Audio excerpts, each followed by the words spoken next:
Haji Ganjar Pranowo SHMIP lahir 28 Oktober 1968 di Karanganyar, Jawa Tengah, pasangan dari orang tua Bapak Pamuji dan Ibu Sri Suparmi. Pak Ganjar pernah mengenyam pendidikan pada SDN 1 Kutoarjo, SMPN 1 Kutoarjo, dan SMA Bob Kri Yogyakarta.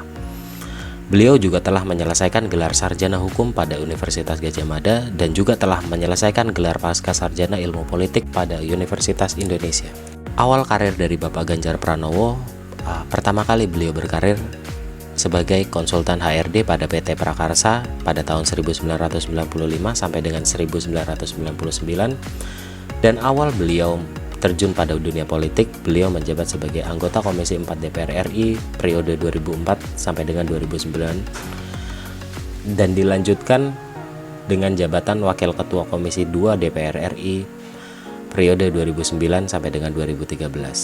Beliau juga menjabat sebagai Gubernur Jawa Tengah periode 2013 sampai dengan 2018, dan beliau juga terpilih kembali menjadi petahana, yaitu Gubernur Jawa Tengah periode 2018 sampai dengan 2023. Berbicara tentang akuntabilitas, akuntabilitas adalah syarat dasar untuk mencegah penyalahgunaan kekuasaan dan untuk memastikan bahwa kekuasaan itu diarahkan untuk mencapai tujuan nasional yang lebih luas dengan tingkatan efektivitas, efisiensi, kejujuran, dan kebijaksanaan tertinggi.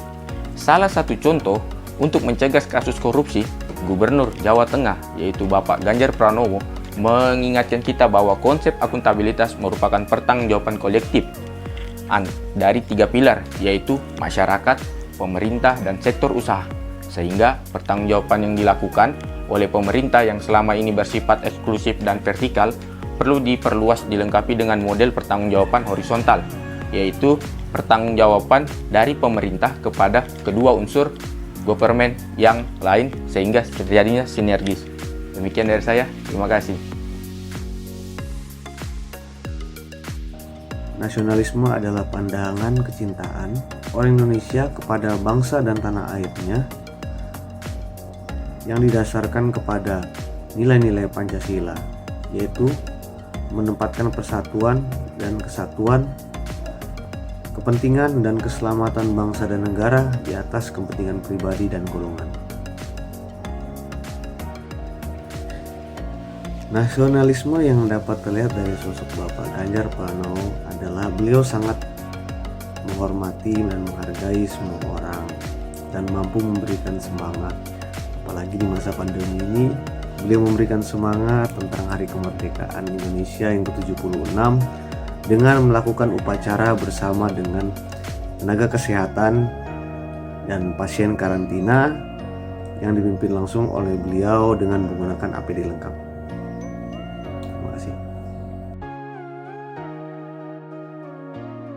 Etika publik adalah pencerminan tentang norma yang menentukan benar atau salah, baik atau buruk perilaku, tindakan, dan keputusan dalam merumuskan kebijakan publik dengan tujuan menjalankan tanggung jawab sebagai pelayanan publik. Salah satu contoh cerminan etika publik Pak Ganjar Pranowo adalah dengan cara berkomunikasi dengan masyarakat menggunakan bahasa yang mudah dimengerti oleh publik, dengan gaya bahasa yang sederhana dan dapat dimengerti berbagai lapisan masyarakat. Contohnya seperti beliau mensosialisasikan tentang COVID-19 dengan mendesain pada kaos oblong dan digunakan pada saat beliau bersepeda di pagi hari. Terima kasih. Komitmen mutu. Komitmen mutu adalah pemahaman konsep mengenai efektivitas, inovasi, dan mutu penyelenggaraan pemerintah. Salah satu komitmen mutu dari Pak Ganjar adalah pemanfaatan gas rawa di 2 desa mandiri energi yang berada di Kabupaten Banjarnegara. Menurut Pak Ganjar, dengan pemanfaatan gas rawa ini dapat mengurangi ketergantungan terhadap gas LPG. Salah satu nilai-nilai dasar PNS ialah anti korupsi. Kemudian, nilai-nilai anti korupsi tersebut yang dimaksud antara lain kejujuran, kemandirian, kedisiplinan, tanggung jawab, kerja keras, sederhana, dan keberanian. Nilai-nilai anti korupsi itu perlu diterapkan oleh setiap individu untuk dapat mengatasi faktor eksternal agar korupsi tidak terjadi. Nah, salah satu contoh bukti bahwa Bapak Ganjar Pranowo mengimplementasikan anti korupsi ialah beliau mampu mengantarkan Provinsi Jawa Tengah menjadi juara umum dan mendapatkan penghargaan anti korupsi oleh KPK. Sekian dan terima kasih.